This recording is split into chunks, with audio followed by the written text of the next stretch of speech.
Okay, good day.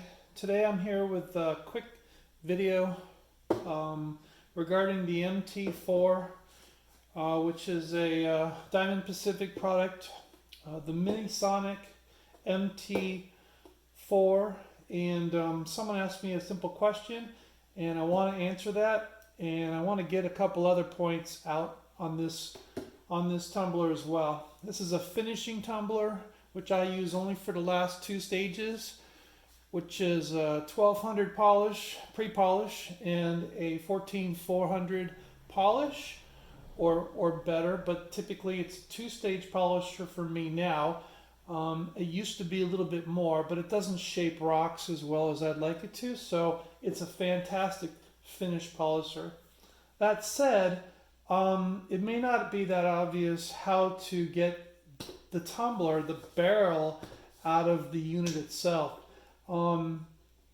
It's held down by this and this rubber stopper grommet thing will grab onto a metal kind of little barrel holder. It's a indentation. It's got a place in the middle for the rubber to go through, and you're going to want to lift that up and out, and it's going to be pretty easy to execute that. Just take both hands, hold down on the unit, and then up and away. Hopefully you saw that. So most will think, oh, well, this is just going to pop right out. Well, actually, now that you got that off, that's not it. Because a lot of the time it's held in there very solidly because it's got a big metal bracket at the bottom to hold this barrel in place. So the barrel is held by a huge metal bracket there, which we'll see in a minute. And you actually need to force this away from the system. What you'll notice is at the back of each of one of these barrels, these tumblers, there is a notch. It's a big notch, okay? And this notch goes physically into the back of the metal piece that's holding it in place. That's how you know you've got it in the right way. This is held on by the front, and the back goes into this notch. So the way we get these barrels in and out of here is to grab the front end, the top end of this, okay? And then holding the barrel down if you want to, but you don't have to. You rock it back in a motion like that, okay? So you are pulling it away and leveraging it off of that notch. Do you see the hole? That's where that notch is. I don't know if I have to zoom this in. Let me see if I can get that. There we go. So that notch is where that's going to go in place. And so when you load it, the first thing you want to do is you put it in to the notch in the back, okay? You fit it into that notch in the back. You get that notch into the notch receiver in the back, okay? Just like it is. You have it at an angle just like this, and then you using the front top here, you push it down into place. So it's a rotation in and a rotation out. And this piece in the back, this is solidly in the notch. That's not going anywhere. Hopefully you saw that, even though I had that zoomed in. And then you simply execute the top by holding this down and then grabbing this up, pulling it up significantly, and dropping that into the notch here in the front. So that's not going anyplace. And there's a couple other things that I probably want to mention here. So that's how you do it. That's how you take it in and out, like that, and pulling this top, rotating it back like that will pull it out, okay? And the same motion going back in. One thing I need to mention to you, I have different barrels for different grits. Now this used to be with different numbers on it. These used to be, this is my 1200 polish one, but since then I've made this one the 1200 one and this one the polished one. But essentially, I've got 3 of these things, but they're not all created equal. Okay? The problem is that when they made these little latches in the top, they didn't put them all in exactly the same place. Some are mounted a little higher than others. You might be able to actually see this. And so what that means is some are held into the tumblers held into the MT-4 a little bit stronger on some units than they are with others.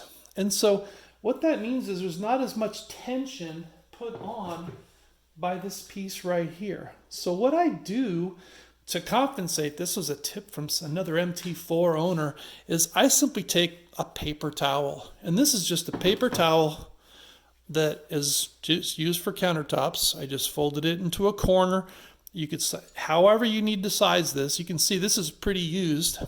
And all I do is drop that down in the bottom, and all it does is create a little more height for one of these that doesn't have as much tension on it, so that when I drop it in there, putting that notch in the back and then rotating it into place like that, now the thing actually sits a little higher. Because of that pad, it sits a little bit higher, and what that does is it raises the top a little bit taller, and that means this has to work a little bit harder to hold it down. Okay? I only do this on one of them, the other one's a solid.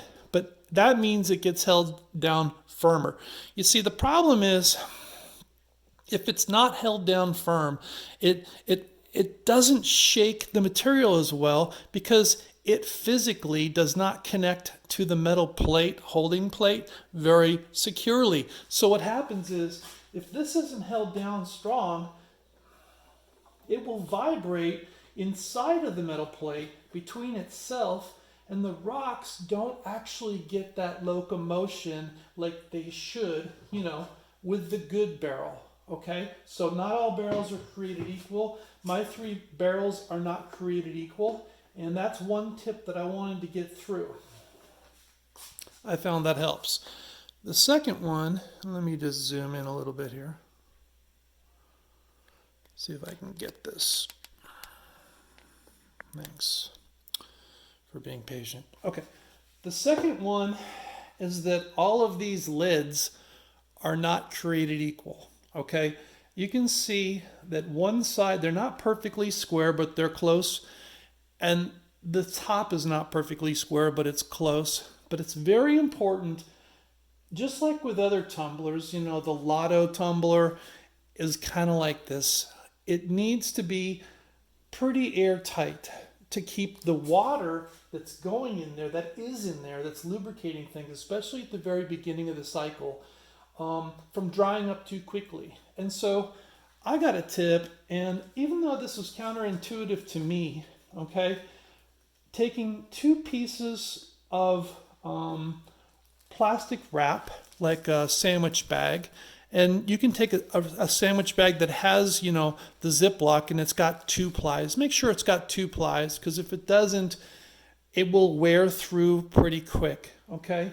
And cover the top with that, so when you're putting the cover over, that it actually seals like a gasket, okay, over the top and between the lid. And what that does is it's really effective at holding the condensation in the barrel. And that means, especially during the beginning of a cycle, like a 1200 cycle, or especially a polish cycle where you might be using a borax, or you might be using some other thing that dries it out pretty quickly, your load won't dry out prematurely. And that's important, because you don't want to be coming back every hour to check on this. And this seal will get really, really wet. It'll get a lot of condensation right where you think it would be. And it's repeatable. It'll get a little dirty and muddy as the stuff kicks up onto it. You can flip it over at times if you like to, okay? But typically, make sure that all 4 corners are perfectly sealed. And it can be any piece of cellophane doubled over, quadrupled over, whatever. That's the point I'm trying to get across.